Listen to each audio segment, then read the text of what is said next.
Hello, welcome to the LFC Transfer Room show today. With me, I have Dave, Chris, and Race. We'll start with Dave. Dave, how are you doing? Yeah, pretty good. It's a little warm in this country at the moment, and I was in the kitchen helping out and sweating. So I'm in the AC now, so all is good. Yourself? All right, I'm doing all right. I'm in Los Angeles, so always pretty hot over here, but going through a cool spell in 70 degrees, which is right where it should be. But Chris, how are you doing?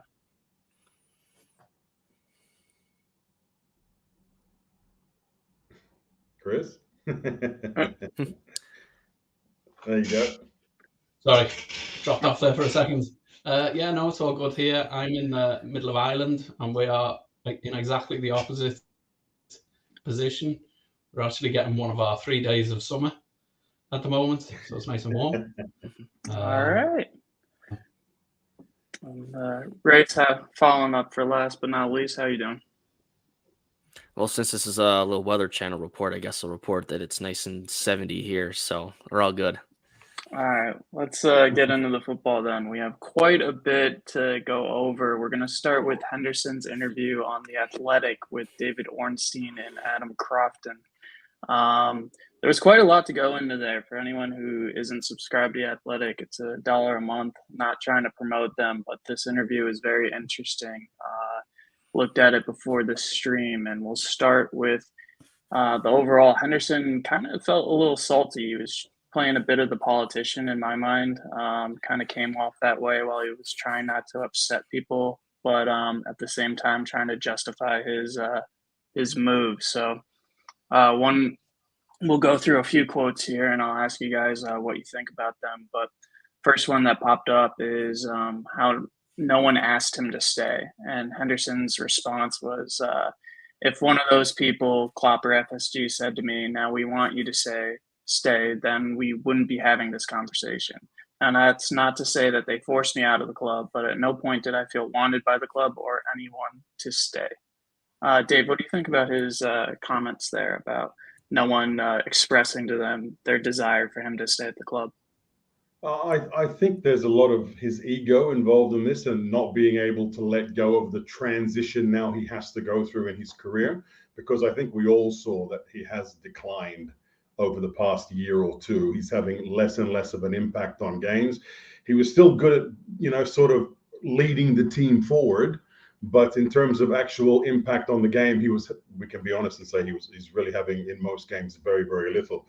I think this is a matter of his ego just not being able to accept, first of all, what happened at Liverpool. And what my opinion is, what likely happened is that Klopp said, listen, you're not going to get as much game time now. We need to move forward. We need to transition. And he didn't take that very well. I don't know what he expects for the club to stay begging him to stay. I mean, that's not the way football works. I know he's a Liverpool legend. He always will be. He's won it all with the club. He really led the club with great honor and aplomb. But everything transitions, you know what I mean? And unfortunately for him, if he was still at the level, there is no way that Liverpool would have even considered letting him leave. But the unfortunate truth is he's just not at that level anymore. So, yes, I was really surprised about it, because the best thing he could have done is just shut his mouth and get on with it. Maybe say, big thanks to Liverpool, big thanks to the fans. It was always great. It was time for me to move on. The club's transitioning, blah, blah, blah, blah, blah. And everyone would have said, yay, Hendo, legend. But his ego is saying, I have to make sure that everybody out there likes me. And then, he's not really thinking about anything else, I think. Yeah, it's funny. I completely agree with you there. It definitely feels like less is more at this point. But he came out with this interview, and it's almost like he's doing the exact opposite. It's like the more he talks, the more he's digging himself a hole and painting himself in a bad corner.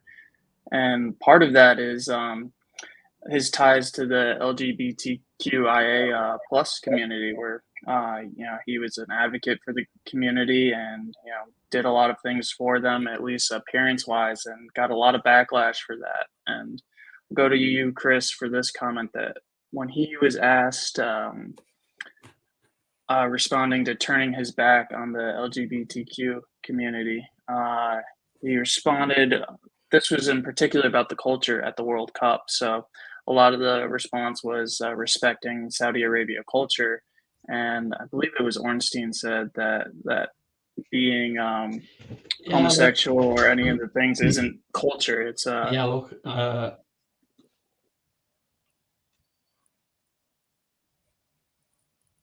yeah, look, from my perspective, as Dave's just quite rightly said, as a Liverpool player and as a Liverpool captain, Jordan Henderson, legend. I want to remember that in 10 years.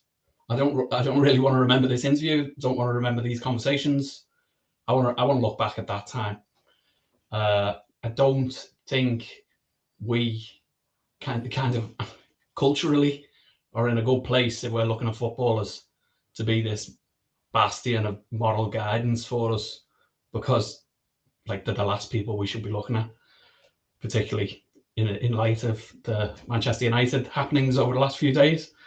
But yeah, look, I think we all know where he stands as a person. Okay, I don't think that he is against that community. Okay, I think what he's had to do for his current employer is to retreat a little so that he's not an activist, which he technically probably was as the Liverpool captain. Yeah, it's dodgy ground, and I'll be honest with you, I think whoever's advising him is doing a really bad job.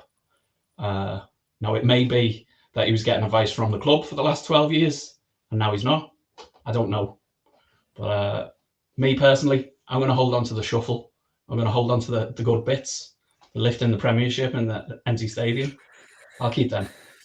I'm not going to get tied up in the interviews that he gives as a non-Liverpool player. No, that's fair. That's a fair point of view, Chris. Let's see. We'll move on then to Henderson's comments on FSG. He talked on them and their transfer policy. They always have a plan and they know what they're doing. The most important thing is they care about the club, and that's the biggest thing I would say about them. These guys are smart people. They know what they're doing. They're not a club that's going to go and splash 100, 200, 300 million on a player. They know what they need, and sometimes in my situations, that's not nice at times. But the best thing for the club, it's the best thing for the team. So he's kind of saying that in regards to how he felt about his transfer, how it felt like they didn't really want him to stay. And then with the Jude Bellingham, how they had their forecasted budget and he didn't fit in their criteria in terms of wages and breaking that structure. Bryce, what do you think about Henderson's speaking out about FSG and kind of pigeonholing him? Is that something we already knew, or does that say anything about him or FSG? Yeah, it is kind of something we already had a good idea on, and we're not the club to again spend the big money on a player. And of course, when talking about Henderson and of course his relationship with Bellingham and the England squad, and you always see them talking, and I'm sure Henderson was trying to get Bellingham to look at Liverpool more. But the reality is, I think he maybe knew in the back of his mind that a move like that with at his cost just wasn't a realistic option. And so to see him say these things, yeah, it's kind of expected. We kind of know that the diligent planning that he says that we have is almost kind of excuse for just pinching pennies and going for bargains and whatnot. And again, in Henderson's time here, specifically under Klopp, it's worked. He's won the lot. He's won everything here. So it's hard for him to say anything otherwise. It's worked out. But at the end of the day, that sort of planning comes around to his status with the team, and him ultimately his role in the team not being here anymore. So yeah, it's just part of football and the business of it. I think him just recognizing there that he wasn't going to be in the plans, and just had to depart, I guess. And circling back on the Jude Bellingham transfer, Dave, how do you feel about where we've ended up? Do you think that was the right decision in the end, or is it a bit of a mixed feelings about FSG and that whole debacle? I hate to be a buzz killer, but I never believed he was ever going to choose us, because he was going to have the world at his feet, this guy. It was absolutely clear. Now, Liverpool is a historically amazing club. It's a big club, but it doesn't have that clout in the transfer market that we know a lot of other clubs around us have, and Real Madrid is one of those. Would have been great to have him, don't get me wrong, but in reality, he is a world-class Galactico player. He's got everything. He's got, obviously, he's captain material. He's got great skill. He's got goals. He drives the team forward. And Real Madrid, I think, wanted him at all costs. And they would have been chirping in his ear for the year preceding his actual transfer. And, you know, Liverpool would have been chirping in his ear as well, you know, trying to plant seeds. Will this happen? Will it not? But when it comes down to it, I think it's two things from my point of view. Number one, we were just, you know, muscled out by Real Madrid. And number two, I think it became apparent very late in the season last year that Liverpool needed an entire midfield rebuild. You know, I don't think that was their plan initially. I think they thought Fabinho could go on. I think they thought Hendo could go on. Obviously, we knew Ox and Keita, they were all going to be leaving. But the reality is, and this is my truth, what I believe, all of the problems that we have had last season were all surrounding the midfield. Protection for the defense, midfield. Lack of drive going forward, midfield. Ability to break up the play, have the legs to be in that game, wasn't there. So I think it was painfully obvious that all those things were going to happen. And once it became clear that a rebuild was needed rather than adding 1-2 quality players, then the end, you know, we all knew it. And then I think Ornstein reported it as well, that we bowed out of the race. We knew that it was just too much for us. And I think that's what it was. Just to turn around back to the FSG thing as well, they get a lot of stick, obviously. We know they get a lot of stick, you know. I think that's a little bit, people are going to hate me for this, but I think people who have that FSG attitude are a bit childish. They don't understand the mechanics of the game, the business, more importantly, the business side of the game. Now, FSG has had success with nearly all of their other franchises using the same model. Now, yes, of course, Liverpool is a football team and not an American franchise, but it works. And I think it would work in this market too if it wasn't for the lack of regulation surrounding FFP. So this is the problem here. And it's going to keep going that way. That is. So I think FSG get a lot of stick. I think I always look back to this, and I'll pass it on after this. I look back to the moments before they took over, when we were literally hours away from administration. And from that moment where the club was in a shambles to where we sort of are now. And everybody's in a huge uproar because we had one season where we finished 5th. I mean, I think that's an overreaction. Yeah, I tend to lean on your side as well. I know we have some guys in the group, Damon for one, who is very ardently FSG out, so I'm sure there'll be some good streams later. But Chris, kind of wrapping up the Henderson conversation, do you think it was the right time for him to leave, given who we've come in to replace him with, or would you have liked to see him in that James Milner role?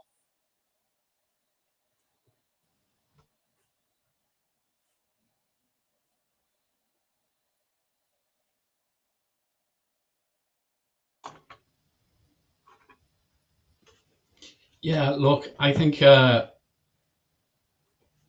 given the things that Dave's just quite rightly said about FSG, and I don't think we're ever going to be a club that wants to go in and buy the Galacticos, really, to be honest.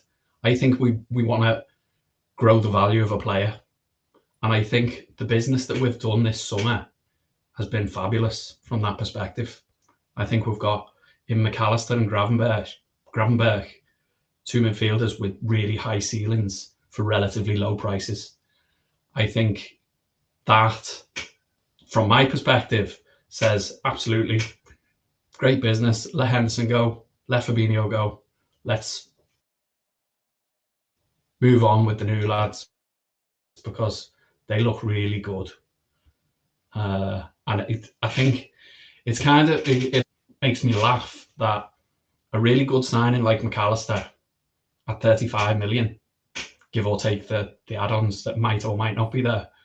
A really good signing like McAllister at that value, we will kind of, in years to come, laud the guy who actually made that transfer. Okay, so it'll be Schmacker in this instance, or it might actually be Julian Ward. We're not quite sure. But when we don't sign the Galacticos, that's on FSG. Now, this is FSG's strategy. Okay, so Julian Ward and George Smacker are put there to carry out the strategy at the club. Okay, so we can't be giving all the praise in one direction and then giving all the criticism in the other. It doesn't add up. I think we've actually managed the reconstruction of a full midfield as well as we could have. So yeah, I'm really excited about the future. But to be fair, yeah, it definitely seems like we're going through the refresh of the squad. I think once Mane left and then Firmino, the dominoes kind of fell, and it already seemed like, bringing in Nunez and Diaz, we were already looking for that revolution of the team, and it's looking like Klopp 2.0 right now. It's going to be a sad day when Virgil van Dijk and, trying to think of who would be the last domino to fall. Maybe Allison moves out, but I don't see Allison moving out for a long time. But Race, are you happy with how we've? What was that, Chris? Kind of interesting. Sorry, the interesting thing, just to come back on that. The interesting thing on that will be when the Mohamed Salah day comes, whether that be Thursday, January, or next summer, is where will that money go? And for me, it goes to the rear guard. It goes to the defence primarily, because I don't think we're going to get a right winger to replace Mo Salah. His output will not be replaced by one player. The way the club might look at it is actually we've been a bit leaky the last couple of years. What we can do is we can actually take off the need for 20 goals if we firm up that defence. So that'll be a really interesting next step to the overall rebuild. But I think, like, as you say, Drew, the attack's been primarily done. The midfield is now primarily done. Defence next, it's got to be. Yeah, and especially with what you and Dave were saying about like the model of SSG, it's like we'd probably get someone in for maybe 30 million. Like when we brought Salah, and he was supposed to be a Sadio Mane backup, and then ended up being so good, we put him in, and he became the leading player in our front line. But Race, how do you feel about the team moving forward? Henderson leaving is definitely a big chapter closed on the club. Salah maybe out the door in the next couple of days, probably not. But do you already see it as like Klopp 2.0 at this point, or are we still in that kind of transition phase, figuring it out?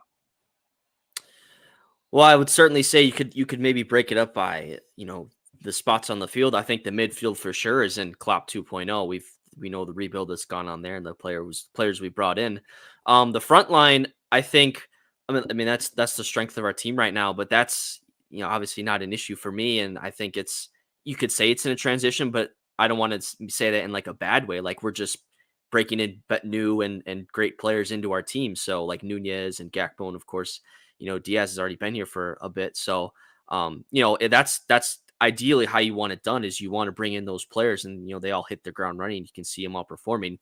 Now I think we'll see the next focus is in defense, and of course you have Virgil there, who's just hope he's here for as long as possible, and he's playing at a good level. Konate, I think, is obviously the main kind of future even right now, but the future piece as well is kind of the leader on that back line. And then you have Gomez and Matip, who are they going to stay? Their future is in doubt. They had a good performance over the weekend, but I think their futures are up in the air. So I think defense is where we're kind of looking right now. Is okay. That's kind of the spot in the team that needs to hold up, and that's when that was fortified for us. That's what really pushed us over the edge and had us challenging for the Premier League and the Champions League. Is when our defense was solidified when we brought in Van Dijk. And just got that sorted out. So yeah, it's kind of, you could you break it up a little there, but I think by and large, we are certainly going to be, the Klopp 2.0, if you want to say. We're certainly trending in that direction. We're kind of bringing in the new while, using up the old as much as we can. And certainly, with Salah, there isn't any signs of him slowing down. Virgil, didn't have a great season last year, but hopefully, after this red card can just, get back to his top performances. Yeah, I completely agree. And I'll throw this fun question, Dave. The title of the video: Kylian Mbappe tempted by Liverpool move. I believe uh, Le L'Equipe, a French channel, um, made the statement that Kylian Mbappe could be tempted by a move to Liverpool if they make a bid. They've been an admirer of him since the Monaco days, and he is an admirer of Jurgen Klopp. So he could certainly be someone who replaced at least the star power of Mo Salah, even though he plays off the left primarily. But let's nip this one in the bud. Do you think there's any realism to this rumor, Dave, or there's any world that this could happen, or is this just just newspaper rubbish? I'd give it less than 1%, if I'm honest with you. It sounds to me like the agents doing their job to make sure that Real Madrid then step up to the plate leading up to summer and get the job done. That's what I think it sounds like to me. He's a great player, man. He's a superstar. We couldn't even afford his wages, let's be honest. He's going to want more than 350, which is what Mo's on. He's going to be looking at half a million a week, this guy, because he's top 3 in the world, right? So he's definitely maybe even higher than that now, because we see Cristiano is tailed off and we see Messi has gone to America. You can't really consider them top 3 now because of the leagues that they play in. Let's be honest, they're not at the highest level anymore. So he might be number 1 now. That could be it. And how often do you hear of Liverpool getting the number 1 player in the world in history? Maybe if we go back 30 years, but not so much these days. So yeah, it sounds to me like a lot of turds. Yeah, that's pretty fair. That's where I sit as well. So we can move on to an interesting one. With Trent injured for 2 weeks, he seems to have a timely occurrence of getting injuries right before international breaks. But I guess it was James Pierce reported that Trent Alexander-Arnold is expected to be sidelined around 2 weeks. A scan today showed damage to his hamstring is only minor. He's a doubt for Wolves away after the break. 2 questions for you, Chris. Any comment on the timeliness of his injuries for international break? But more importantly, who do you think we put in at right back in his absence for at least one game against Wolves? Yeah, I'd say the timeliness is just fabulous. Suits me perfectly. Thank you very much. We'd be quite happy if all Liverpool players were injured for 2 weeks for every international break. No problem with that whatsoever. With regards to the Wolves game, it's a tricky one because we've kind of got a couple of options there. I've seen a couple of shouts for Endo playing at right back. And then we have the issue with the centre-backs. So obviously Virgil's going to be missing again. Konaté is going to be missing again. This will really be a kind of litmus test for how much trust Jurgen Klopp's got in Quansah for me, because I think there's an option there to play Matip and Quansah at centre back, and then Joe Gomez at right back. Personal view: Trent plays. I don't think he's injured. I think it's a tactical injury. Put it that way. Feeling a bit tight, boss. Yeah, that definitely. I hope that's the case because we definitely need him in right back position. But that kind of goes to what we were talking about before in transfer windows. Maybe the defense is the next thing that gets addressed. I thought we should have brought in at least one person that could cover either center backs or center back, right back role. Race, do you see? Thankfully, this injury is short term. What do you think's the immediate solution to that if Trent misses a game or two? And what do you think happens if we end up getting another injury to the center backs or a long-term injury to Trent? What situation does that put us in? Yeah, we're already kind of behind it. Like when you talk about who should start and play in the right back position, I think Joe Gomez, but then again, you have Konaté, who's probably a doubt for that game. And of course, Virgil has the red card. So now your depth is really thinned out, and it goes back to the point of, probably should have brought in a central defender in the window. And yeah, I guess Endo, has some experience in that right back position. I wonder if maybe we'll just do a different formation change or something just for that Wolves game, because we've got a bunch of games coming up quick right out of this international break. I think it's like 5 games in a span of 2 or 2.5 weeks. So I don't think if there is any risk for Trent, they wouldn't risk him in that game because we'll need to be using our depth throughout the next few games. So we'll see. Yeah, again, we'll see if he actually injured or not.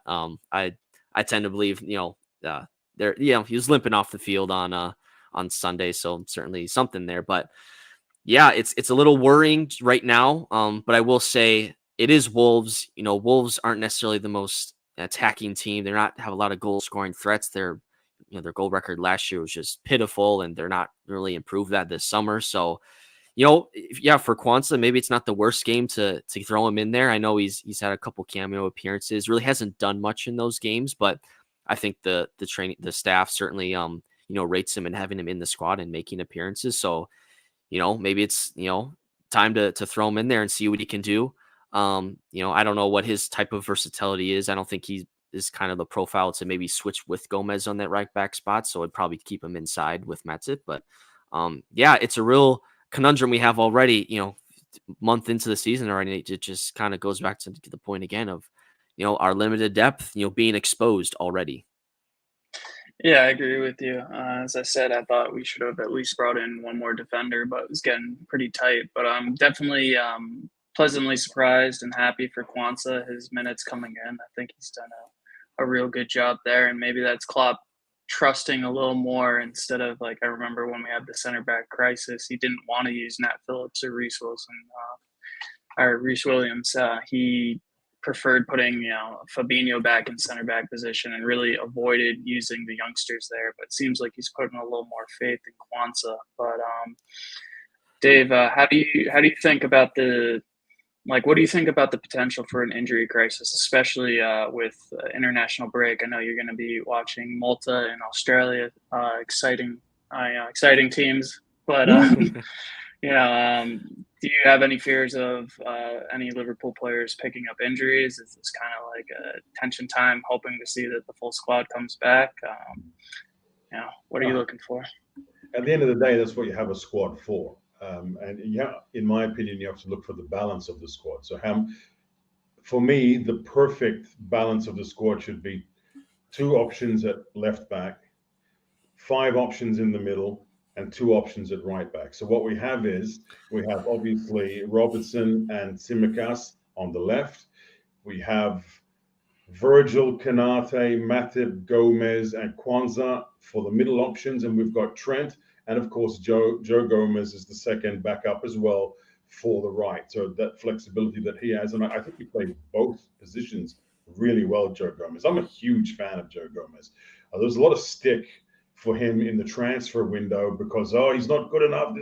I rate him really, really highly. He lost a bit of confidence at one time, and that's obviously affected his game. He got a bit nervous in moments, but in other moments, he was still quality. So I think there's a quality player there. He seems to have come back from the break really strong and looking really, really good. So I think it's okay. I mean, you're always going to be worried about injuries, but again, that's why you have the squad. Now, we all know in reality, the best case scenario is you're always looking to play your strongest 11, and that would be obviously the strongest players you have in the squad.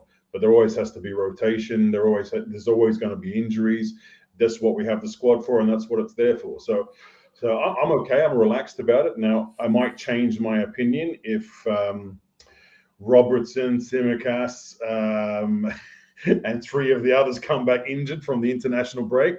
I might be changing my mind. But again, you can't fit more people in the squad because then half of them are not going to play ever. And you can't keep an unhappy player in the squad because that will affect the environment between the players. If you've got a lot of players who are there pushing hard during training and not getting games, that's just going to cause issues. I'm really surprised that Tsimikas is such a good guy. I mean, never complains, always ready to put in a shift. I think going from Greece to Liverpool was a huge step, and he's just, happy that he's won titles and he's won all this sort of stuff. So I think that's great. He's a good guy, and I think when he comes in, he does a good job. So I'm pretty honestly, Drew, I'm pretty relaxed, man. Okay. Yeah, I feel pretty good about that. So far, the injury fairy has not waved their wand over us, just the red card fairy. So hopefully we'll stay out of trouble on both fronts coming out of the international break. But we'll wrap up the stream in a little bit. But if you want to get some questions in for the panel, I can ask them. I just want to throw this one out because there is still a little lingering kind of doubt maybe. I hope not, but I don't believe this will happen. But I'll bring this up. Vernon Dry's comment: with the transfer window closed, we'll struggle if Salah leaves. It can hamper our charge, I imagine, for competing in for the Premier League honors.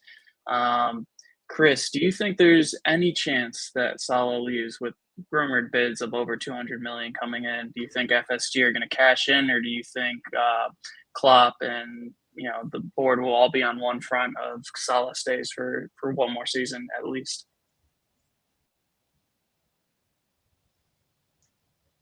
I think FSG would probably love to cash out, to be fair. But I also think that they value Jurgen Klopp's opinion too much too at this stage, because I think that he's kind of painted them into a corner over the last few days with his commentary of, look, nothing's going to change from our perspective. There's no bids. If there is a bid, we're just going to say no. I don't think they're going to want to make Klopp look bad in that situation, to be fair. So I think a bid will come in. I think a bid may have come in already. We probably wouldn't be told until we need to. But I think a bid will come in, and I think we'll firmly reject it. I don't think that necessarily means that he'll spend the whole season here, because I think there's always going to be that. The whole Coutinho thing is kind of playing out in my head. If you remember rightly, Coutinho had really tried to push for the move to Barcelona towards the back end of the transfer window, and we very resolutely said, no, that's not going to happen. And then in January, once we'd had a bit of planning time, it was allowed to happen on our terms. And it turned out to be a fabulous move for Liverpool at that stage. So I've kind of... look, I think everybody would love to see Salah kind of hang his boots up at Liverpool, break a few more records on the way, win a few more pots on the way, do all of that. But I think the reality is he's gonna feel unfinished without going to play in the Arab world because of his profile more than anything else. So I think that time is going to come. I don't think it's going to come this week, and I do trust the club to plan for that really well. So I'm kind of relaxed about the situation now. Last week, if they'd come in maybe a week or two earlier in the window, I don't think there'd have been much relaxation from a Liverpool perspective. I think that we might have got to a point where we accepted the bid, but at this stage, I can't see it. I think we've made too much noise to say this is not happening right now. Yeah, definitely, hopefully, but it seems to me as well, I agree with you. It seems a little too late, and Salah's got years left the way he takes care of himself. This isn't going to be his only opportunity to move to Saudi Arabia. So, yeah, and with the precedent, as you said, with Coutinho, if they really don't want him, Salah to leave, they're not going to let him leave regardless. They'll wait for a bid in when it suits the club. But we'll pull up a couple comments here from the chat. Let's see. I'll bring this one to you, Race. Do you see Ward or Edwards coming back in the rumors? I know I've seen a couple of rumors about that, potentially FSG and Klopp talking with Ward and Edwards, maybe for the coming back in the transfer business. How do you feel we've done this summer, and would you like to see them back? And do you think there's any weight in these rumors? I think it's hard to say necessarily to speak on these rumors or anything like that. I think I would I'd welcome them back into the club for sure. I mean, again, you look at the transfer record that we've had over the years, and there's been very few, kind of missed transfers or flops, you could say. I mean, pretty much every transfer has worked out, bar for maybe Keita and Ox, and even those you can say injuries or something like that, didn't work out. And even when they did play, sometimes they looked well. So yeah, I would certainly feel comfortable with them coming back. And this summer, just the way that our transfer business went, and obviously the whole Chelsea, Caicedo, Lavia stuff, and just how that played out, and we were just kind of bullied on that move there. Even though we'll see how it works out, later on. But just in getting the players that we want, we were just kind of outclassed in that. And I think certainly the way we do transfers is again, we're not splashing the big money, but of course the Caicedo bit was just I think it was a real shock to me personally that we put that much money for a player. But so that kind of seemed out of character for us. So it's whatever the club decides. It's, of course, that's all behind the scenes stuff that it's sometimes hard to speak on. But again, like I said, all the guys that they brought in and the transfers that we've had and the recruitment staff and Klopp, and just it's all been a real positive time, and certainly has done a good job in building the squad that we have. Yeah, agree. And I'm gonna put this one up for Dave. Sir Oswald Fortitude, did anyone watch Tom FIFA today saying Qatar back in for Liverpool? Just wondering if anyone has heard anything. We actually have a video on the channel that James did about why he thinks FSG will be owning Liverpool for the next 10 years. You may or may not want to search that one out. But Dave, have you heard of these rumors? And regardless, do you think Liverpool would be up for sale soon, or do you foresee that happening at any time in the near future? I think the rumors we need to take with a pinch of salt. I've not seen one credible source come out with this information, or at least in my eyes, what I refer to as a credible source.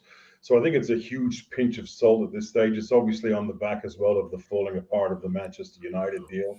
So all of a sudden, I don't see how a club wants desperately to buy United, and then all of a sudden, oh, let's buy Liverpool instead.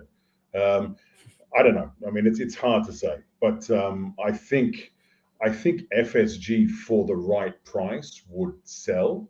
Am I delighted to get investment from Qatar? Not particularly, if I'm honest with you. Sure, it'll come with a bucket load of money, but we've all seen what's happened to the clubs who had Middle Eastern money. They sold their soul in reality, and they're mostly all cheating. Let's be honest, they're all cheating. And it's not a good look for football, and it definitely wouldn't be a good look for Liverpool Football Club. So I'm not quite sure. The rumors may or may not be true. It may or may not happen. But whilst I know a lot of people are disgruntled under FSG, in reality, it's better the devil you know than the unknown, and especially the unknown from that part of the world. It's my understanding, at least, that a lot of these Middle Eastern countries are doing this for country exposure, because certain elements of their businesses are drying up, oil, stuff like this becoming limited. They need to move. I think that's what the Saudis did with regards to the oil. I'm not sure. I'm just guessing there. But I think, yeah, I don't know. I'm not enthusiastic about that kind of deal happening. Call me old-fashioned, I don't know, but I'm just not enthusiastic about it. But then again, who else is going to buy us? Is there any ultra-rich billionaire, that's going to do it? Maybe Bezos. If Bezos comes in, I'll say, that's interesting. That guy's got money. He knows how to run a business. I like that. But if it was another, for example, bunch of American venture capitalists or something like that, I wouldn't be that enthusiastic either. I would love it to be a football fan at the very least. But how many amazingly huge billionaires, the ones with enough capital to buy our club, how many realistically are out there? There's a lot of Chinese billionaires. There's a lot of Russian billionaires, quite a few American billionaires. But again, you're talking about 4 or 5 billion for Liverpool. And then you're going to be also talking about continued investment. So I think it's a very, very tricky situation. And as we've seen with Man United, all that excitement turned out to be nothing, because in reality, the Glazers actually saying they want 10 billion for the club is just ludicrous, absolutely ludicrous. and it means that for them it was probably a PR stunt just to settle the fan down a bit, make them a little bit happy to get through the transfer window, and then they can just pop out of the picture again and off you go. So I think there's a little bit of that. But yes, I think where we are right now, whilst not perfect, is settled. We've got sports people running our business. They understand the mechanics of sports. They may not spend ridiculously, but most businesses don't spend ridiculously. It's just called business. You know what I mean? You spend within your means. That's good business. And I think I can't see many options outside of that to make Liverpool better or stronger without huge risk. Yeah, I agree with a lot of that, especially when you look at Man U and Chelsea, amount of money that they've spent over the past few years. Chelsea obviously recently in the headlines doesn't necessarily guarantee success. Man City has done a great job over that, but they almost took a decade of spending to get where they are in the last couple of years. But it's not always an easy fix. And I'll wrap up the stream today with the question for everyone. I'll start with Chris. How do you feel this season has gone so far? First 4 games in the bag, 10 points. What do you feel about our position, our chances moving forward? How do you feel about the whole situation? I think if you asked me midsummer, when the fixtures came out, I'd have probably said 10 points would be fabulous. Yeah, really happy with that from the first 4 games. There's a little niggle about the Chelsea game, given their results since. But I guess, look, it was the first day of the season. It was at their place. There's a load of special circumstances, so we can let it slide. I feel really positive right now. I think it would take some kind of catastrophe for us to not be in the top 4 come the end of the season, whether that be the central defence collapsing or being injured and sent off at the same time or whatever, or a couple of the new midfielders getting long-term injuries. That'd be a problem too. But it would take something remarkable for us not to finish in the top 4, which I think, given where we were maybe 2 or 3 months ago, that's going to be such a result. And there's also the part of me that says, actually, you know what? Gravenberch could be really good. Szoboszlai could carry on the way he started and play a full season like that. Joe Gomez could be back. If all of these things click into place, like top 4's minimum, and there's a real excitement about whether we can go a bit further. But we're going to leave that to later in the season. I think right now, 10 out of 12, we'll take. Yeah, definitely happy days where it could have gone teetering either way at certain points, especially the Newcastle game. I was happy that Aston Villa was quite calm and straightforward for a change. Usually we've had a few heart attacks already this season, as is Liverpool's style. But Grace, are you happy with everything transfer window, first four games of the season? And what do you see coming back from international break moving forward? Well, I was always on the point of, in the summer, I think once we got McAllister and Szoboszlai, that we needed at least 2 more midfielders, and we did get them. And granted, it was kind of a plan C and plan D type move, but we did at the minimum get the players in, because I think any sort of upgrade from midfield that we had last year was going to benefit us. I mean, like when Bajcetic had his run in the team last year, just him not being Fabinho just raised our levels. So that it was so crucial just to get in some players. That was my main concern. So looking ahead, to the start of the season, it's definitely, I'm happy. I mean, of course, you look at these first 4 games, you got, a kind of week between them. So you're able to get rested, get right, and properly game plan for each game. So it's definitely good to see us taking advantage and looking good. It's just definitely ending that 4th game, our last game, looking the best. I think that was, our best performance of the 4 games by far. And, it's easy to be confident about this team because we've seen them have success at the highest level and, challenge for Premier League and Champions League and everything. So again, we just know that the midfield needed to be rebuilt, and for now it has been rebuilt. And I think, the main talking point coming out of this international break will just to be, Gravenberch coming into the team and seeing if, again, if he can be molded kind of into that number 6 role for us. Again, he's kind of more of an 8 right now, but I think you see the quotes in them talking about Gravenberch and him coming in, being a real option at the 6 and trying to mold him into that. And, he's only, 21 years old. So certainly his best days are ahead of him. So yeah, it's a real positive time in the club right now, after the kind of hectic summer that we had, specifically, in August. And of course, these Salah rumors are kind of the last kind of negative bit to get out of the way. Then we can kind of hit the ground running. And, again, injuries happen, the red cards are unfortunate, but, that's just kind of where we have to, think, that'll happen, of course, this season. But yeah, certainly I'm all positive right now. I agree. I'm in the same boat as well. I think, especially the mixture between experience and youth and energy. I think the players we brought in are very exciting. Szoboszlai, McAllister, even Endo a bit on the experience side, and Gravenberch. I'm very, very eager to see what we go forward with in the season, and then combine that with Van Dijk, Salah, Alisson, Trent. We have Robertson. We have players in the squad who have done it. So I think that for me was what Arsenal was missing a bit. A lack of players who had title-winning experience in the biggest version. I know they had Jesus, but seemed like they were a bit lacking that composure. So I think if we can keep ourselves in the mix going forward, we can seriously challenge for pretty much every competition we're in. We'll see what City does on the other hand, but.